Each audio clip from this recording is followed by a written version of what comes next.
Okay, तो इन videos में मैं आपको प्रेजेंट कंटिन्यूअस टेंस कंटिन्यू करूंगा। इसमें नेगेटिव पढ़ाऊंगा। इससे पहले मैं पॉजिटिव टेंस और टेंस का बेसिक्स पढ़ा चुका हूँ, तो प्लीज़ पहले आप वो वाला वीडियोस देख लो। 2 वीडियो हैं इससे पहले, ये तीसरा वीडियो है। तो इसमें हम पढ़ेंगे नेगेटिव टेंसेस। जैसा कि इसमें एग्जाम्पल में है, वे क्रिकेट नहीं खेल रहे हैं। ओके, तो रहे हैं it represent, it is a present continuous tense. और नहीं है तो ये शो करता है कि एक नेगेटिव टेंस है। तो इस वाक्य में जैसे एग्जाम्पल लिखा हुआ है, वे क्रिकेट नहीं खेल रहे हैं, तो इस तरह के वाक्यों को हम कैसे बनाते हैं? तो इसमें जैसे नेगेटिव में नहीं पाया जाता है और आपका एग्जाम्पल है वे क्रिकेट नहीं खेल रहे हैं, तो इसमें सबसे पहले हम पहचानते हैं सब्जेक्ट क्या है। तो सब्जेक्ट आपका है वे। ओके, उसके बाद हम इसमें ट्राई करते हैं पहचानने का व्हाट इज वर्ब। वर्ब एक ऐसी चीज है जो इसमें एक्टिविटी होती है। ठीक है, तो यहाँ पे जो आपका वर्ब है वो है खेल रहे। और क्या नहीं कर रहे हैं? वे क्रिकेट नहीं खेल रहे हैं। ओके, तो इस तरह के जो टेंसेस है इसको हम बनाते हैं सब्जेक्ट। फिर आपका हेल्पिंग वर्ब रहता है, आपका इज एम आर लगाते हैं। तो जैसे आपका सब्जेक्ट है वे, वे यानी दे, इनको इंग्लिश में बोलेंगे दे। तो दे के साथ आपका हेल्पिंग वर्ब लगता है आर। तीसरी चीज आपकी हम लगाते हैं नॉट। उसके बाद जो भी हमारा वर्ब रहेगा वर्ब लगाएंगे, वर्ब के साथ आईएनजी प्लस ऑब्जेक्ट। जैसे ये इस तरीके से बनाया हुआ है मैंने, they are not playing cricket. ठीक है जी, जैसे दे इसके लिए लग गया, हेल्पिंग वर्ब हमारा आर हो गया, दे नॉट, खेलने की प्ले होती है, हम आईएनजी ऐड करते हैं क्योंकि हम बना रहे हैं प्रेजेंट कॉन्टिन्यूअस टेंस। किसी भी कॉन्टिन्यूअस टेंस में हम आईएनजी ऐड करेंगे। एंड में हम ऑब्जेक्ट बनता है आपका क्रिकेट, वो लगा देंगे। तो इस फॉर्मूले के हिसाब से सब्जेक्ट, फिर आपका हेल्पिंग वर्ब, फिर नॉट, फिर वर्ब, फिर आईएनजी। इसी तरीके से हम नेक्स्ट एग्जांपल पे बढ़ते हैं। जैसे नेक्स्ट एग्जांपल है आपका, मैं खाना नहीं बना रही हूँ। तो इस एग्जांपल में मैं हो गया आपका सब्जेक्ट, एम हो गया बिकॉज आई के साथ हमेशा हम एम लगाते हैं, और ये नेगेटिव है तो नॉट लगाएंगे। खाना पकाने की या बनाने की जो इंग्लिश होती है वो आपकी कुक होती है, सी डबल ओ के। इसके साथ आईएनजी ऐड कर देंगे हम। देन आईएनजी ऐड करने के बाद हम जो लास्ट अंत में रह गया आपका ऑब्जेक्ट, वो ऑब्जेक्ट ऐड कर देंगे। ठीक है, अब जैसे इसमें होता, नेक्स्ट एग्जांपल देखते हैं एक बार। जैसे नेक्स्ट एग्जांपल है, वह किताब नहीं पढ़ रहा है।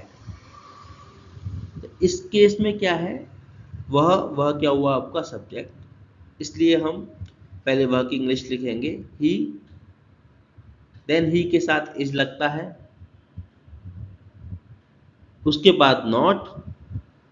पढ़ने की कोई किताब, न्यूज़पेपर या कुछ भी पढ़ते हैं तो उसकी इंग्लिश रीड होती है, READ। साथ में हम आईएनजी लगा देंगे एंड ये पूरी तरह हो जाएगा, he is not reading a book. ठीक है, because it is a negative tense, that is why we have placed not. ये कुछ एग्जांपल्स हैं, ये एग्जांपल्स आप ट्राई कर सकते हो अपने आप से। तो वीडियो पॉज करके आप चाहो तो एग्जांपल लिख सकते हो, फिर आप ये एग्जांपल्स ट्राई कर सकते हो। 20 एग्जांपल्स हैं, 20 के 20 एग्जांपल आप अपने हैंड में ट्राई कर सकते हो। उसके बाद इनका सॉल्यूशंस। ओके,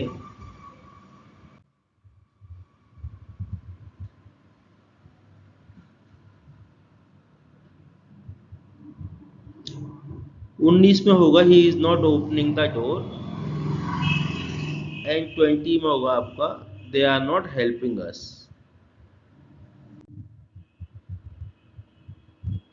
ओके, तो हमने सिंपल पढ़ लिए टेंस, इनको पॉजिटिव टेंस भी बोलते हैं। हमने नेगेटिव पढ़ लिए। अब आपका होता है तीसरे नंबर का शुरू, जिसको हम पढ़ते हैं इंटेरोगेटिव। इंटेरोगेटिव क्या है? जैसे हमने शुरू में पढ़ा, पहला एग्जांपल, तुम क्रिकेट खेल रहे हो। इट्स वेरी सिंपल, तुम क्रिकेट खेल रहे हो, ये आपका पॉजिटिव है और सिंपल वाला टेंस है। यदि आप इसमें नहीं लगा देते हो तुम क्रिकेट नहीं खेल रहे हो, तो ये आपका नेगेटिव हो जाएगा। तीसरे तरह का टेंस होता है यदि हम क्या लगा दें। तो जैसे क्या तुम क्रिकेट खेल रहे हो, क्योंकि क्या हमने शुरू में लगाया है, तो ये आपका इंटेरोगेटिव टेंस हो गया।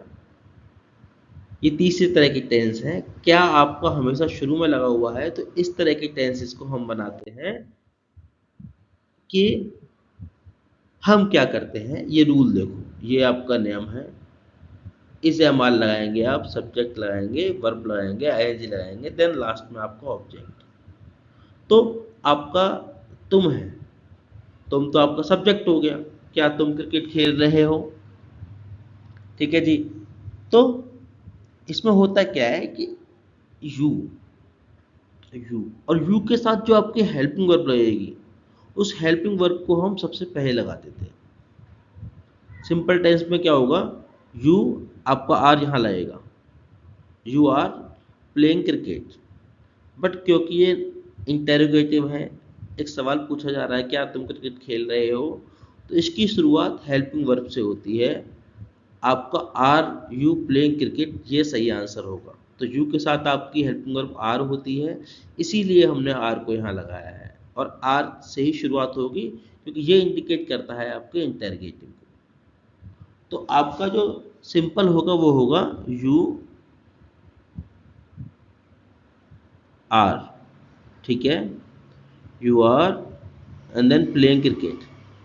हम क्या करते हैं कि आपके इंटेरोगेटिव में इस आर को इस आर को हम सबसे पहले लेके आ जाते हैं, आर यू प्लेइंग क्रिकेट, बस यही फर्क है।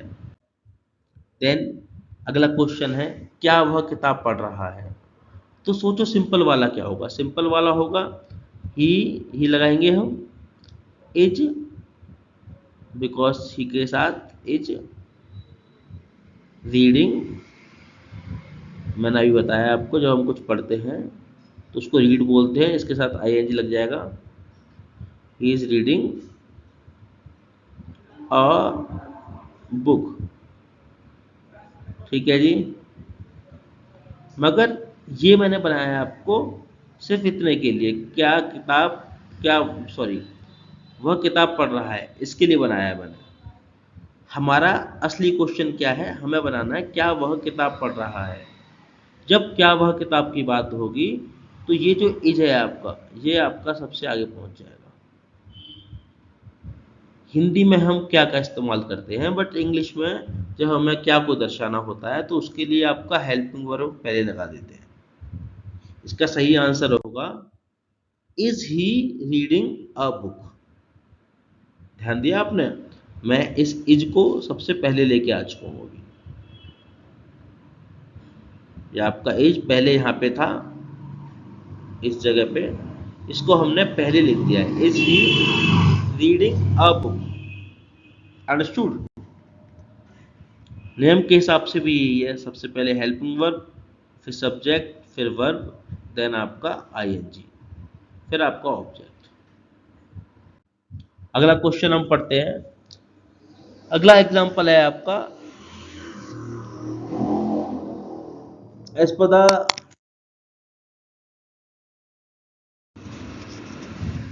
सॉरी अगला एग्जांपल है आपका, क्या मैं सही लिख रहा हूं। तो इसमें सब्जेक्ट क्या है आपका, आई। आई इज द सब्जेक्ट, ठीक है। तो आंसर आपका होगा, आई के साथ आपका हेल्पिंग वर्ब एम लगेगा। एम को हमने पहले शिफ्ट कर लिया, बिकॉज यहाँ शुरुआत क्या से हो रही है। जब क्या से शुरू हो रही है तो आपका हेल्पिंग वर्ब पहले शिफ्ट कर लेते हैं, I am writing correctly. This is the translation of this example. क्या मैं सही लिख रहा हूं? Am I writing correctly? क्या वे स्कूल जा रहे हैं? ठीक है। सब्जेक्ट क्या है आपकी? दे। दे। अब क्योंकि ये क्या से शुरू हुआ है इंग्लिश में, तो हम इसकी हेल्प में लाएंगे आर। ठीक है। एग्जाम्पल आप यहाँ देख सकते हो, आर दे, ठीक है, गोइंग टू स्कूल। नियम के हिसाब से आपका इज एम आर पहले आता है, फिर सब्जेक्ट आता है, फिर वर्ब। वर्ब क्या है यहाँ पे? गो वर्ब है आपका, ये वर्ब है आपका। इसके साथ मैंने आई एन जी ऐड कर दिया, then going to school.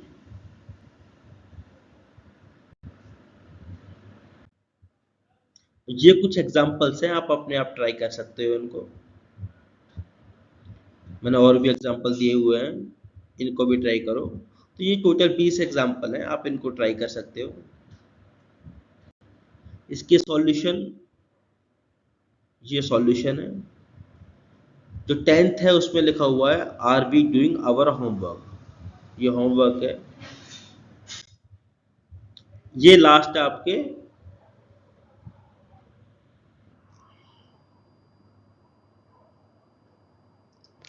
So thank you for this video. Thank you.